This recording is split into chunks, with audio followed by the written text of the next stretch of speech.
Gaura Bhakta Vrinda. Hare Krishna, Krishna Krishna, Hare Hare, Hare Rama, Rama Rama, Hare Hare. Continue reading from Srimad Bhagavatam. We are on Canto 3, Chapter 3, Text 30. So, Bhute Panchabhir Arabdhe Dehe Dehi Abudho Asakrit Aham Mameti Asadgraha Karoti Komatir Matim. Translation and purport by His Divine Grace, A.C. Bhaktivedanta Swami Srila Prabhupada. By such ignorance, the living entity accepts the material body, which is made of 5 elements, as himself. With this misunderstanding, he accepts non-permanent things as his own and increases his ignorance in the darkest region. So we were reading yesterday that when the living entity was in the womb of the mother, he was in pure consciousness. He was praying to God. He was saying to God, I pray to you, I want to come back. I don't want to be in this material world anymore. I accept that you are God. I'm your servant. But as soon as he comes in the material world, again he gets captured by Maya. But his suffering continues. His suffering continues. He's crying. Then the mother thinks he's hungry, but instead he needs something else. Or he's forced to eat or drink something which he doesn't like. Or he feels itchy or dirty, but he can't do anything. So his suffering continues. And then under the illusion, then he starts thinking himself as the body. That's what we are doing. So this is our story. It's just we have forgotten it. We start thinking that this body is myself, this consciousness that I have, that is material. The consciousness is with the body. This is the misunderstanding. And we start thinking in terms of I and mine. This is I, this is my possession. So this increases our bondage in the material world. The expansion of ignorance is explained in this verse. The first ignorance is to identify one's material body, which is made of 5 elements, as the self. And the second is to accept something as one's own due to a bodily connection. In this way, ignorance expands. The living entity is eternal, but because of his accepting non-permanent things, misidentifying his interests, he's put into ignorance, and therefore he suffers material pangs. We are eternal souls, but we are now thinking we are the body. We are thinking the individuality is with the body, and that is our ignorance. Tad artham kurute karma yad vado yati samsritim yo no yati dadat klesham avidya karma bandhanaha. For the sake of the body, which is a source of constant trouble to him, and which follows him because he's bound by ties of ignorance and fruitive activities, he performs various actions which cause him to be subjected to repeated birth and death. So we are inside the body, but we are thinking, I am the body. That is our ignorance. We are not able to understand, I'm not this body, I am inside this body. In Bhagavad Gita, it is said that one has to work to satisfy Yajna or Vishnu. For any work done without the purpose of satisfying the Supreme Personality of Godhead is a bondage of work. So we are used to working. We are doing something or the other. So we can never sit idle. We are never idle. We'll do something. Take up something, or we might just eat something or speak something. So we are doing something. And then this something, what happens is, if it's not for the pleasure of God, it gives us reactions. And when it gives us reactions, means we have to take on future births in this material world. So all our actions we have to do in such a way is for the pleasure of God. When we work for the pleasure of God, then we don't have any reactions. In the conditioned state, a living entity accepting his body as himself forgets his eternal relationship with the Supreme Personality of Godhead and acts on the interest of his body. So, this is our position. We have forgotten that we have a loving relationship with God. We are thinking, I'm God, or I will become God, or you are God, or he's God. But we have forgotten that there is one God and that we have a loving relationship with him. We have completely forgotten that. And we are thinking we are the body. And because we think we are the body, we do all the endeavors. We take so much time, so much energy to keep this body happy, comfortable, to enjoy with the body. He takes the body as himself, his bodily expansions as his kinsman, and the land from which he is born as worshipable. So, because we are thinking I'm the body, then whatever and whoever is connected to the body, we become attached to that also. For example, we have relatives, we have parents, spouse, siblings, we get attached to them because we are thinking we are the body. Then we say, I'm born in this place, so this place is very dear to me because, again, attached to the body. In this way, he performs all sorts of misconceived activities which lead to his perpetual bondage and repetition of birth and death in various species. So, because we think we are the body and everything connected with the body is mine, then we work in that consciousness. We are working in that misconception. And then we are creating more and more reactions for ourselves. The more the reactions means so many bodies again we have to take in the material world to be able to either enjoy or suffer the reaction. This is the law of karma. In modern civilization, the so-called social, national, and government leaders mislead people more and more under the bodily conception of life, with the result that all the leaders with their followers are gliding down to hellish conditions birth after birth. So this is what's happening now in this modern society. In our modern society, we are taught to forget God. We are taught atheism. We are taught that God does not exist. These are the leaders the leaders are teaching us this. They're teaching us, you're the body, there's no God. You continue doing, you're enjoying the body. But what's happening with this is these leaders are going to go to the hellish planets, and we followers will also go to the hellish planets. An example is given in Srimad Bhagavatam, Andayathander Upaniyamanaha. When a blind man leads several other blind men, the result is that all of them fall down in a ditch. This is actually happening. There are many leaders to lead the ignorant public, but because every one of them is bewildered by the bodily conception of life, there is no peace and prosperity in human society. So our leaders, who are we following? Who are the leaders?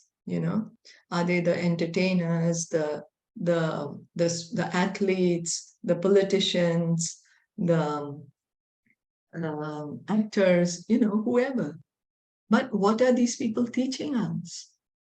They're increasing more and more the concept that there is no God, that we are God, or there is no God, continue enjoying life. And what will happen to us when we are following such leaders? They themselves don't understand the truth. And because we follow them, then we also don't understand the truth. That's why the example is given, blind leading the blind. If I don't know where I'm going, and if people follow me, then they will be as lost as I am.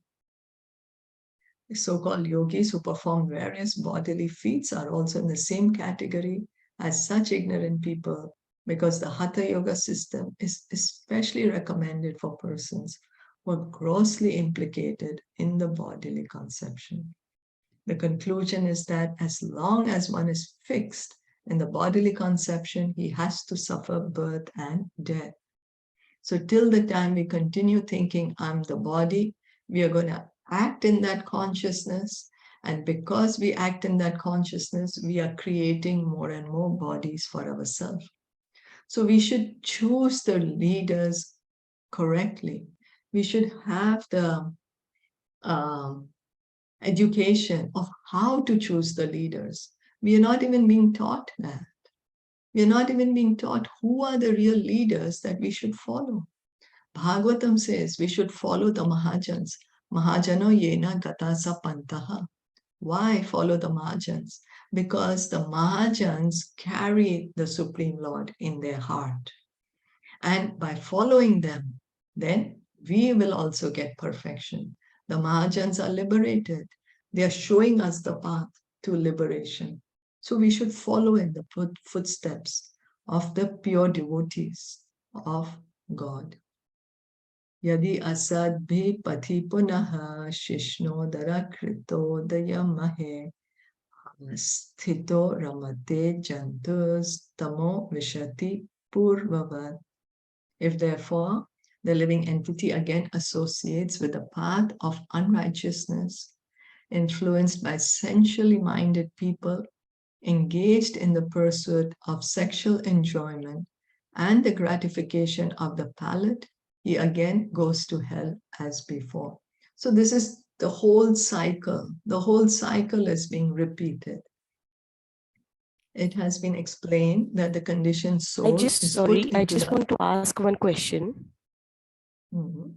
Yeah. Yes. So this is Kapila Muni is still telling to Dev Ahuti, his mother, about it, right? All this. That's right.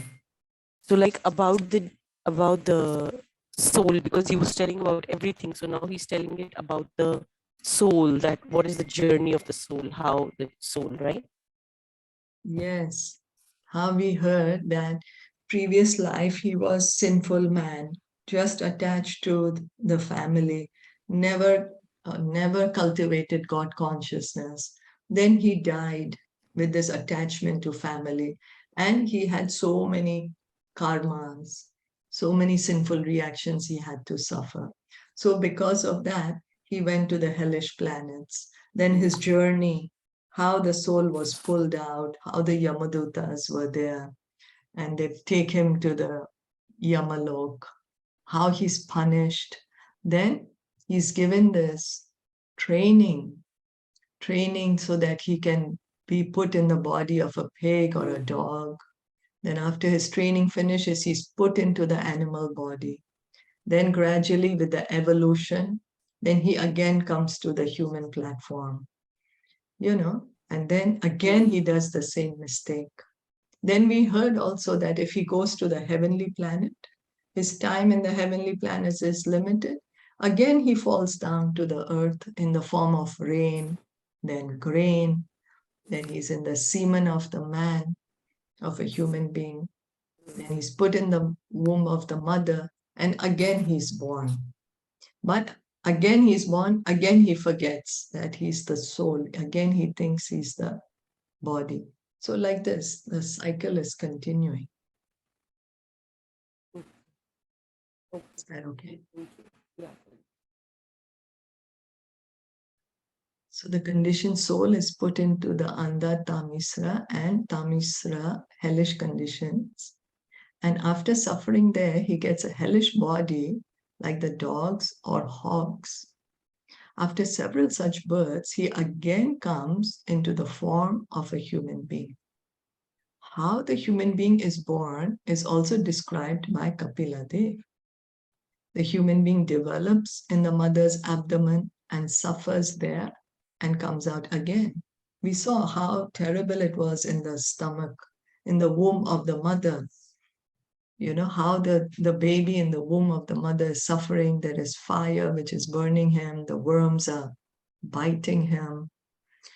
And there is all sorts of abominable liquids. So it's a very suffering condition for him.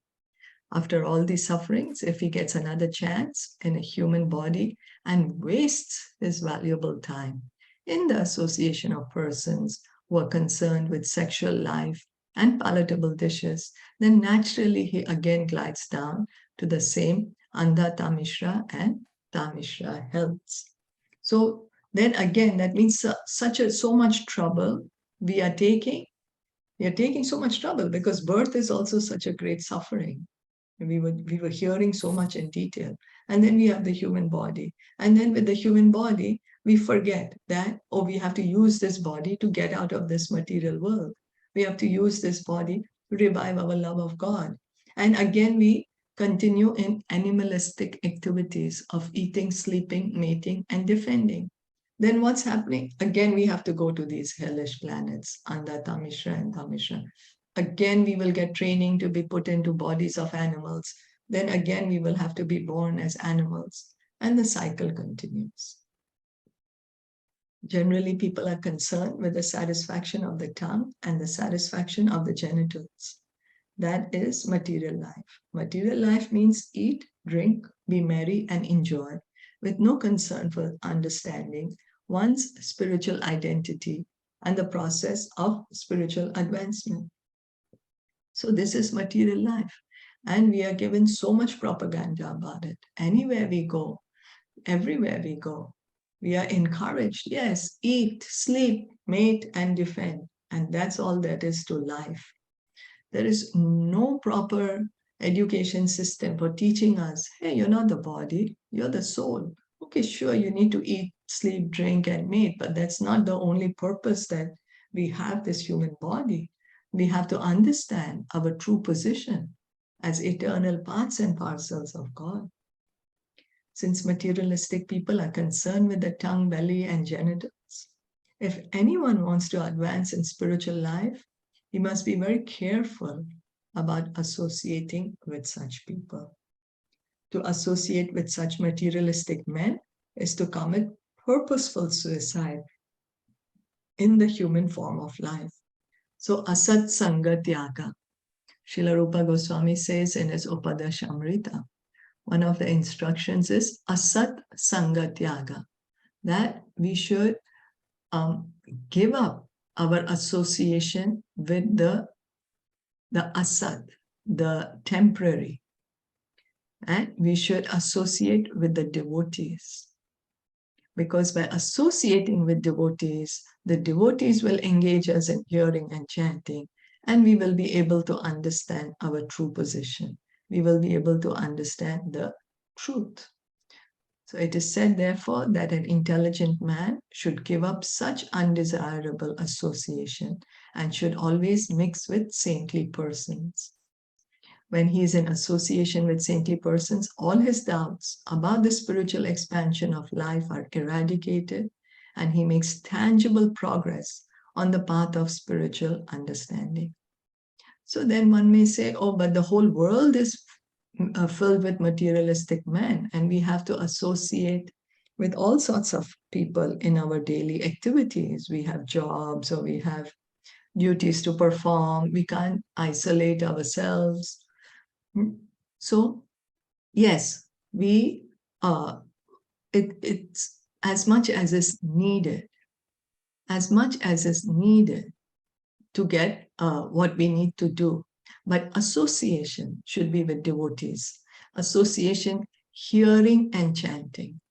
That is real association. Hearing about Krishna, chanting the Hare Krishna mantra in the association of devotees. Then we will advance in our spiritual life.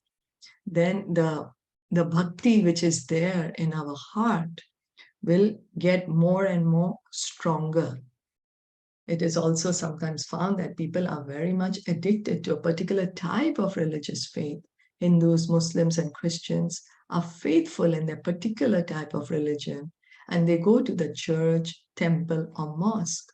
But unfortunately, they cannot give up the association of persons who are too much addicted to sex life and satisfaction of the palate.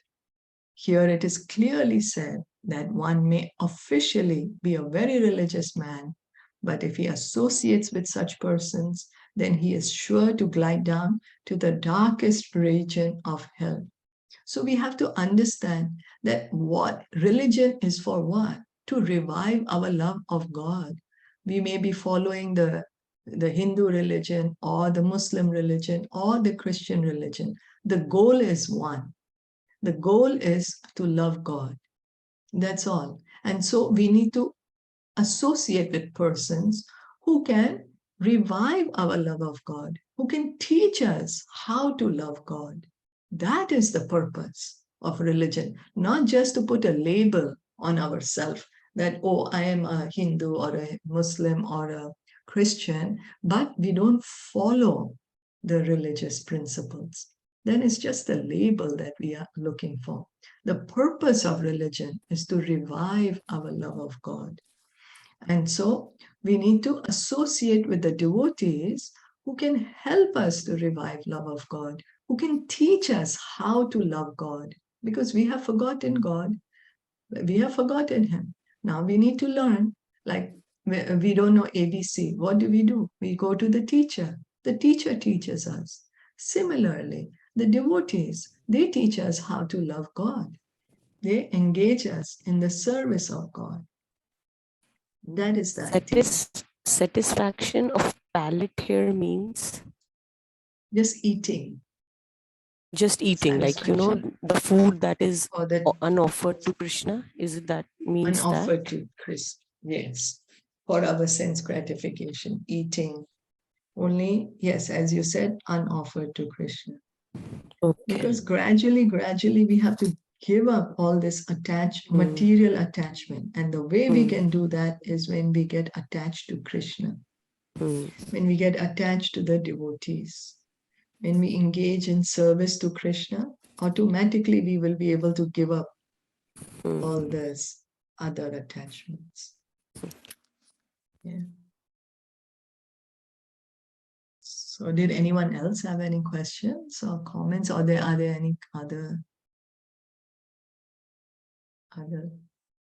or any realizations anyone wanted to share? I felt that it's easy staying here and doing things, but when I went back to India, though it was a short trip, but still it feels difficult. What we read and to apply that in everyday life, it was really difficult. Yeah, and very appropriate you're saying. It's because association, right? Yes. As we just read. It was not easy, though it seems easy here. But then, I don't know, then does it make sense like that? I don't know. No, it's true what you're saying, because we also just read it because of the association. When we are surrounded by people who are only in the body concept of life, then we also forget it. Maya is very strong. So that's why we need to associate with the devotees. Somehow the other, we have to associate with the devotees, and by associating with the devotees, we can get the strength to hear and chant. I remember I always used to pray to Krishna that don't let me forget you, no matter what. Because that's a very good prayer. Yeah. Very good prayer. Yeah. It's true. It's true. When we don't have the right association, then it's because anyway we have forgotten Krishna, Anyway, it's so difficult for us to remember him. Then, especially when the association is even, then it becomes more difficult, right? Anyways, it's difficult for us to remember Krishna. Then, under certain circumstances, becomes more difficult, as you rightly pointed out. Because we have forgotten him, that's why we are here. Yeah. First place, right? Yeah. Yeah. It's true, but we are happy that you're back with us. Happy to hear you, to see you. Yeah, I'm more happy that I could attend the class, and yeah, as you mentioned, the association, It is really important. Yeah. So that we have to try our best to associate with the devotees. And not easy for us, but we can just try. Yeah, we can just try, right? Mhm. Thank you so much. Yeah, thank you. Srimad Hare Krishna. Bhagavatam ki jai, Srila Jai. Prabhupada ki jai, Jai. Gaur Bhaktivinoda ki jai, Hare Jai. Krishna.